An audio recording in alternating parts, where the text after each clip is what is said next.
কিংবা রাস্তাঘাট করা যাবে না, যাবে না, যাবে না। আমরা কি এটা মেনে নিব? 2 নম্বর দাবি ঐতিহাসিক ইসাকারি খাল, যেটি জনাব জিয়াউর রহমান, শহীদ প্রেসিডেন্ট জিয়াউর রহমান তিনি নিজে সেই খালটি করে গিয়েছেন, সেইটা কোন ক্ষমতা বলে অবৈধ দখলদাররা এই ভূমিহীন মানুষকে ভূমিহীন করার সেবার মাধ্যমে এই খালটি দখল করে নিয়েছে। এই খাল অবিলম্বে উদ্ধার কাজ সম্পন্ন করতে হবে।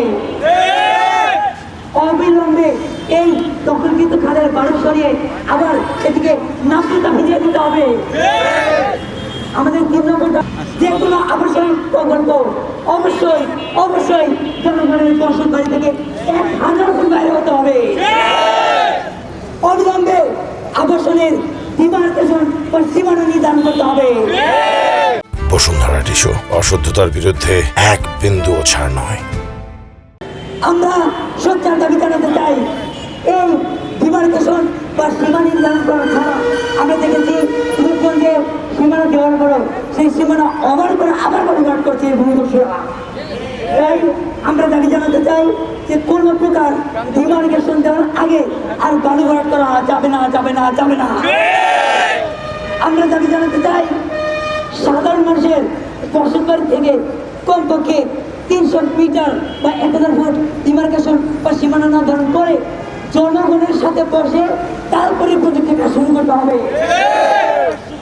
আমাদের 7 নম্বর দাবি, আবাসন প্রকল্পের কোনো রাস্তা, কোনো ঘাট, কোনো ধরনের আবাসন প্রকল্পের যে স্থাপনাগুলো রয়েছে কোনো বসত বাড়ির উপর করা যাবে না, যাবে না, যাবে না।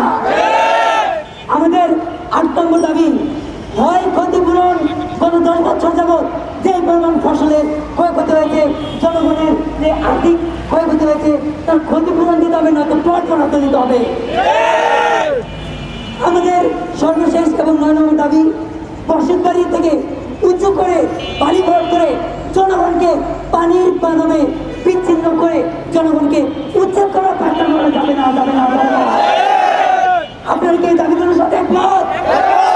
এই ভূমিদস্যুর বিরুদ্ধে লড়তে হবে একসাথে, এই লড়াই হবে একসাথে। ভূমিদস্যুর বিরুদ্ধে ভূমিদস্যুর বিরুদ্ধে লড়তে হবে একসাথে, এই লড়াই হবে একসাথে। ভূমিদস্যুর বিরুদ্ধে ভূমিদস্যুদের কালো হাত ভেঙে দাও, ঘুরিয়ে দাও, ভেঙে দাও, ঘুরিয়ে দাও।